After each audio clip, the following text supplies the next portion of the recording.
highest. Everyone here is brainwashed. I have no one. You have me. We have one small issue. She's plotting to kill the highest. I want it. When he is angry, I want it. he is violent. I want it. I want it. I want it. I want it. This whole place will be violent. I love the chaos. What's going on, fam? It's your man, VACAY-J. And if you're new and you're loving Ruthless, go ahead and hit that subscribe button. Absolutely like. Comment below with any thoughts, any feedback. And we're going to get into episode 11 of Ruthless. Season 2 is back. And we're now at episode 11. You know, BT, Tyler Perry, they let out 3 episodes.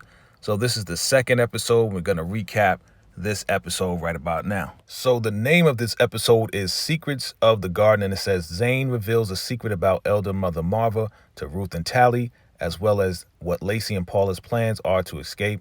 Clark tells Oliver he doesn't trust Andrew and wants to dig up dirt on Andrew, whether it's legitimate or not. So let's break down episode 11 recap. Let's do it. You ready? Let's go. All right. Now, as we left off, we see Paula and Lacey and elder mother Marva. It looks like she's knocked out. I don't think she's dead, but they believe that she is dead, right? So they're freaking out. You know, Paula's like, man, we're going to die. We're going to die now. And once they find out what we did, that we killed her.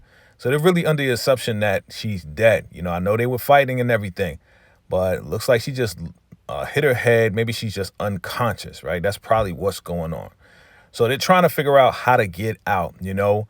Lacey, she's whistling, you know, hopefully Oliver hears her whistle so he could try to rescue her. But Paula definitely is not hopeful at all. She's just like, nah, it's not going to happen. We're going to die, right? So now elder mother Marva, she's still waiting outside, waiting to get in and talk to the highest. Daikon comes outside, right, because Clark is guarding it. Daikon comes outside. He's like, what do you want? And, you know, Marva's just like, hey, I want to speak to the highest right now. Let me in, you know, let me in. Stop stopping me, right? So, of course, you know, they go back and forth. They always going back and forth. They really striving to get power, to have power over each other. So she's like, listen, I'm getting in there whether you like it or not. What are you going to do? What are you going to do? And he's just like, you know, he can't really do anything, right? So elder mother Marva goes inside. The highest is sitting there after breakfast. He's like, okay, what's going on? What do you guys want? They're fighting back and forth like children. You know, it gets to the point where he throws his napkin at Marva because she's getting smart with Daikon. Daikon's getting smart. He's telling Daikon, please just stop. So she is begging to, you know, get elder mother Agnes out of the punishment room so she won't be punished with the girls. And, you know, Daikon is telling her that, hey, it's up to me as far as the punishment. So the highest is like, listen, you know, if they violate it, this is the rule. This is what has to go down. And Daikon is going to choose the punishment. You know, so he's like, just leave. Just go. So, of course, Daikon, he's feeling good about himself. He's like, all right, let me go handle that. I'm going to go handle that right now. So you got your girl Zane, and Zane is talking to Tally and Ruth. And he's telling, you know, she's telling Tally and Ruth that, you know, Marva and the elder mothers, they drink a lot of moonshine. So they get drunk a lot.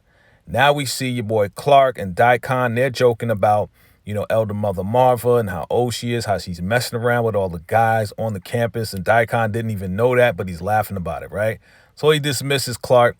Here comes Andrew, and he's talking to Andrew. And Andrew's just like, you know, I'm good. You know, I'm really good. And you know, Daikon's like, listen, you know, I trust you now.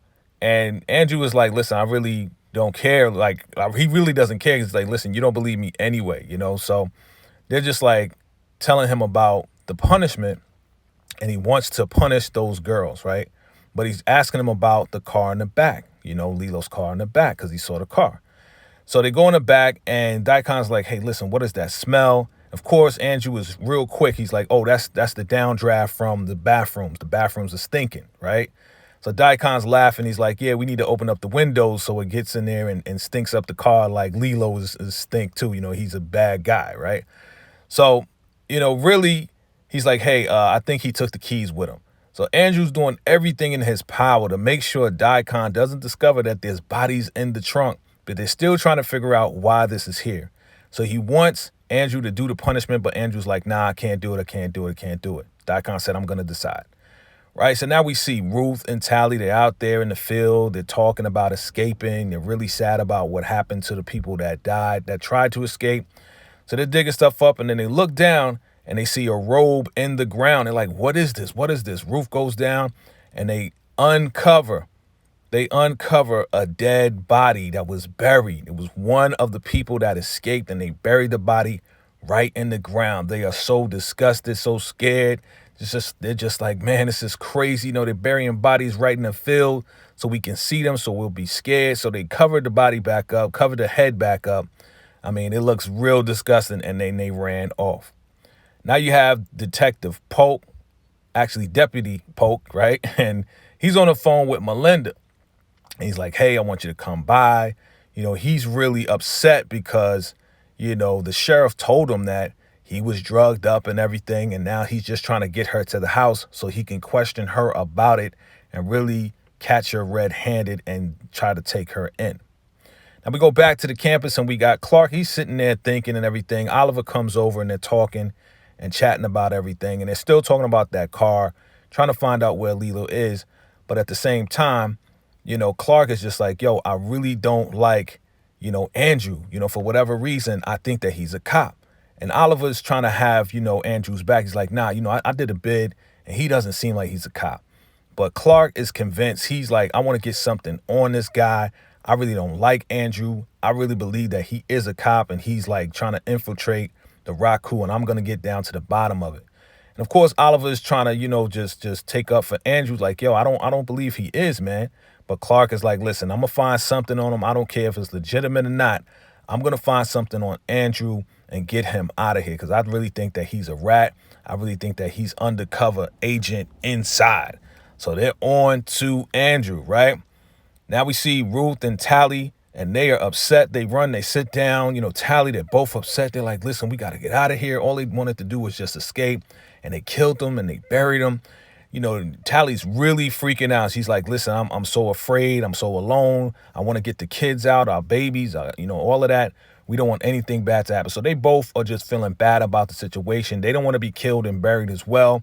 So they got to figure out something in order to get out of there, because they eventually, if they stay there, listen, they're going to be killed just like the rest of them as they're trying to escape, right? So we're going to see what happens with that. Now, we got your boy Oliver and Andrew, and they chopping it up and they're talking. And Oliver's just like, hey, listen, man, they really trying to get you, bro. They think that you're a cop. You know, I was talking to Clark, and he's going to try to get something on you, but I got your back. I told him that you're not, you know, because I don't think you are either. And, you know, Andrew's just like, yo, I appreciate that. I appreciate that. But Andrew's still upset that your boy Oliver killed his wife. So it's really kind of standoffish and all of that. And, you know, they're going back and forth about, you know, the car and everything. And Andrew's like, really, you really need to get rid of that car for real, because I just had a discussion with Daikon. And he's like, well, do you know where Lacey is? Oliver's like, where's Lacey?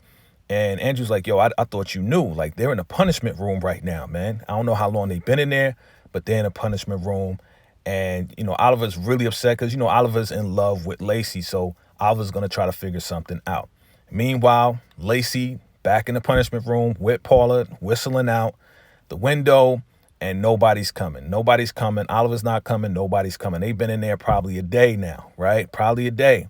No food, no nothing. So they're going back and forth about what they're going to do, how they're going to get out. And Paula's like, what are you going to do when you get out? You know, when you get out. And Lacey's like, listen, I'm going to go and just get a van, live on the beach. You know, just be free, because, you know, this right here, I thought it was the life, but it's not the life. So, you know, they hug and embrace, and they're really just trying to encourage each other as they're staying in that dirty punishment room.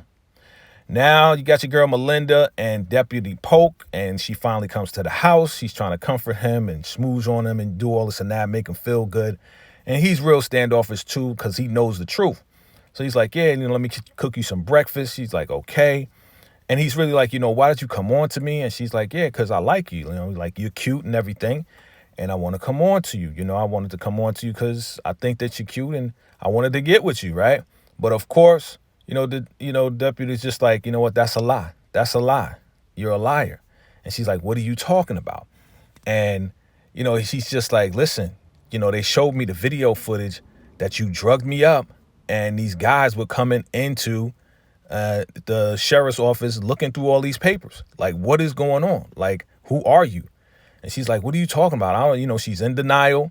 And, Deputy Polk is just like, man, I don't believe anything that you're saying. So, of course, she's like, you know what? If you feel that way, it's time for me to leave. I'm out of here. She's getting defensive because, look, she got caught red-handed. They got the tape on her, right? So she tries to leave.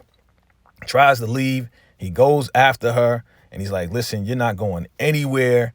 And he holds her, and I don't know why he caught her up and took her back to the kitchen, right? Because that's where all the weapons, that's where all the pans are, that's where everything is, right? So he takes her back to the kitchen, tries to hold her, tries to strangle her and do all this and that. She's looking for something to just like defend herself. And she gets that knife that she was going to use to make breakfast. And guess what happens? She takes that knife and she goes ahead and she jabs your boy, Deputy Polk, right in the neck. Like, man, crazy, right? Blood's gushing out. He's trying to hold himself up. It's like, man, she just jabbed him right in the neck. Like, what you gonna do with that, bruh? Can't do nothing with that, right? So he's trying to hold the blood in. He's leaking out. He's like, call 911. She's like, no, you're a dirty cop. You're a pig. And now she's saying all this crazy stuff to him while he's falling down. So will Deputy Polk survive this? Is an ambulance going to come? Will Melinda get out of there in time so the cops won't find her there with that knife? She's still holding that knife, got fingerprints and everything.